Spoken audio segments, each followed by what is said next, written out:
네, 여러분 안녕하십니까? Q5 English입니다. 오늘은 apply 세 번째 파생어를 다루어 보도록 하겠습니다. application, applicable 이렇게 다룰 텐데요. 그렇게 어렵진 않습니다. 기존의 내용을 충실히 이해한다면 편하게 접근할 수 있습니다. 여러분의 국적은 어디입니까? 따라서 준거법은 어느 나라 법이 적용되나요? 이 내용이 오늘 내용에 나와 있습니다.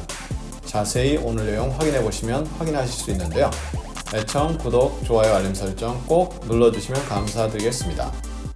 먼저 애플리케이션은요, 신청서라는 개념이 있고요. 아니면 신청, 지원 이렇게 구체적 종이가 아닌 형태가 있습니다. 물론 열이라든가 바르고 뿌릴 때 그 명사도 다 해당이 될 수 있습니다.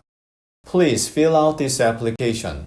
이럴 때 이 신청을 채워주세요. 이상하잖아요. 신청서를 기입해주세요. 이런 내용이 전달되겠죠. fill out 그 다음에 양식서를 쓰게 되면 그 양식서를 기입해달라 이렇게 의미가 전달되죠. The application deadline is March 31st. 신청 마감 시한은 3월 31일입니다. 이렇게 돼 있죠.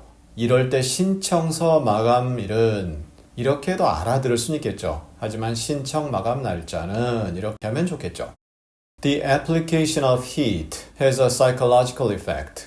이럴 때는 열을 가한다는 느낌이 전달될 수 있죠. 지난 시간에 보았던 내용에서 그것을 다시 명사화시킨 거죠.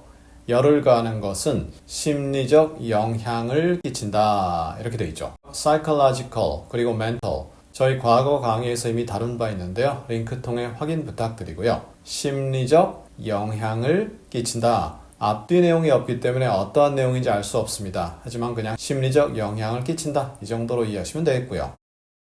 그 다음에 형용사로 applicable 이렇게 할 수 있는데요. 적용 가능하다, 응용 가능하다 이러한 내용이 나오게 되는데요. That rule is not applicable here. 그 규칙은 여기에 적용되지 않는다. 지지난 시간에 이 부분을 다룬 바 있고요. 그때는 동사 형태로 쓰면 능동으로 쓴다 이렇게 말씀드렸는데요. 형용사로 쓰게 되면 비동사가 따라오겠죠. 그래서 그 규칙은 여기에 적용되지 않는다. not이 붙었으니까 적용 안 되는 거죠. There was applicable law. 적용되는 법이 있었다. 아주 간단한 문장을 만들어 봤는데요. 이럴 때 applicable law. 보통 이럴 때는 준거법이라고 말을 하는데요. 준거법이라는 것은 예를 들어 미국인이 우리나라에 와서 어떤 사고를 쳤습니다. 그러면 그 사람이 미국 법이 적용됩니까? 우리나라 법이 적용됩니까? 어떤 외교관이라든가 면책 특권이 부여되지 않았다면 결국 국내법이 적용됩니다. 우리나라 법이 적용되는 거죠. 그럴 때 적용되는 법을 applicable law 이렇게 표현하는 거죠. I think this data is very applicable to the general public today.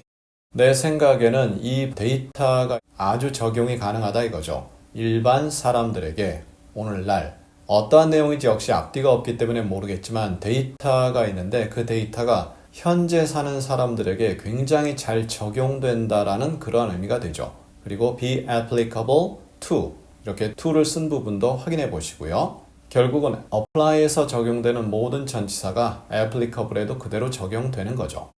그 다음에 applicant가 있습니다. 그럼 지원하는 사람이란 뜻인데요.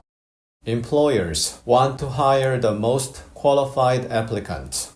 원래 employee라는 게 사용하다라는 뜻입니다. 그런데 거기에는 내가 필요해서 사용한다라는 뜻으로 해서 회사 같은 경우는 사용하는 사람, 그래서 보통 사용자라고 표현하기도 하죠. 회사 사장이나 고용주를 얘기합니다. 이들은 원한다 이거죠. 고용하기를. 이 hire라는 것은 보통 돈을 주고 그 사람 혹은 그것의 서비스를 쓰는 거죠. 따라서 우리가 자동차를 렌트한다 할 때 물론 렌트 써도 되고요. 그냥 hire라고 써도 됩니다. hire a car. 그래서 돈을 주고 얼마간 사용한다 이러한 느낌을 전달하는데요. 가장 자격을 갖춘 지원자를 고용하고 싶어 한다 이거죠. 너무 당연하겠죠. 그래야 회사가 발전하니까. 이럴 때 applicant, 지원자 이렇게 표현이 될 수 있습니다. 자, 이렇게 해서 지난 4번에 걸쳐 apply와 관련된 내용을 자세히 다 다루어 보았습니다.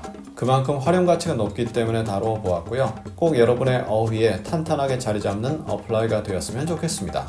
그럼 우리 다음 시간에는 아무도 이렇게 되고 싶지 않습니다. 해고하답니다. 그래서 회사에서 해고한다라는 표현을 쓰게 되는데요.